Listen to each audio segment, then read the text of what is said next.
Assalamualaikum warahmatullahi wabarakatuh. Perkenalkan, nama saya Rizky Diasa Fitri dari kelas 11 MIPA 4 dengan nomor absen 28.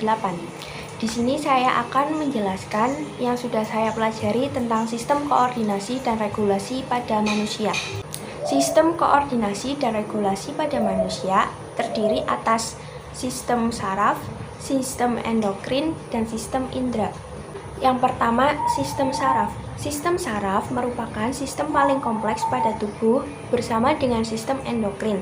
Otak memiliki tugas mengontrol organisme. Fungsi spesifiknya adalah aktivitas yang cepat dan cerdas seperti ingatan, emosi, dan keinginan.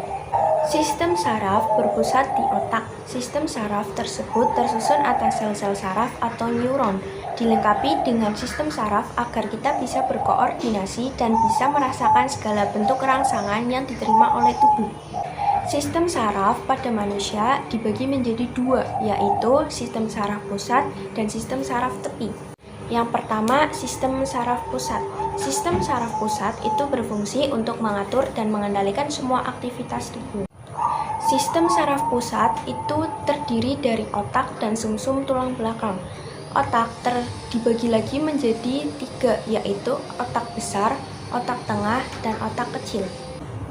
Otak besar itu berfungsi sebagai pusat kegiatan yang disadari seperti berpikir, mengingat, berbicara, melihat, mendengar, dan bergerak. Sedangkan otak tengah, pada dasarnya otak tengah terdapat kumpulan badan sel saraf atau ganglion yang berfungsi untuk mengontrol gerakan dan kedudukan tubuh.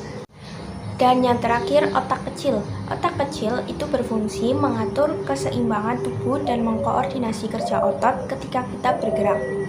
Sistem saraf tepi itu berfungsi untuk membawa impuls saraf menuju ke sistem saraf pusat. Nah, sistem saraf tepi itu terdiri atas saraf sadar dan saraf tak sadar. Saraf sadar itu terdiri atas 12 pasang saraf otak atau kranial dan 30 pasang saraf tepi atau spinal. 12 pasang saraf otak atau kranial itu meliputi nervus olfaktori, nervus optik, nervus okulomotor, nervus trokler, nervus trigeminal, nervus abdusen, nervus spasial, nervus auditori, nervus glossofaring, nervus vagus, nervus spinal, dan nervus hipoglosal.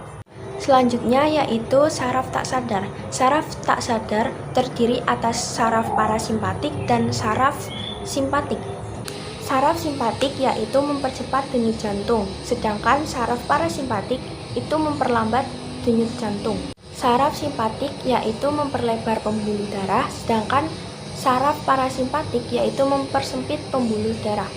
Saraf simpatik itu memperlebar bronkus, sedangkan saraf parasimpatik itu mempersempit bronkus. Saraf simpatik mempertinggi tekanan darah, sedangkan saraf parasimpatik merendahkan tekanan darah.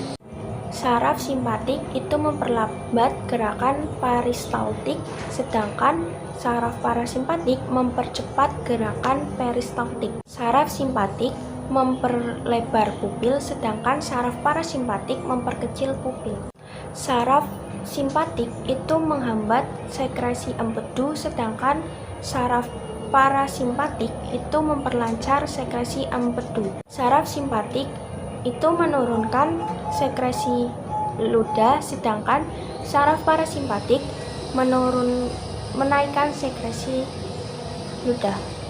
Saraf simpatik meningkatkan sekresi adrenalin, sedangkan saraf parasimpatik menurunkan sekresi adrenalin. Sekian dari saya tentang sistem koordinasi dan regulasi pada manusia. Mohon maaf jika ada kesalahan, tolong dikoreksi. Terima kasih. Wassalamualaikum warahmatullahi wabarakatuh.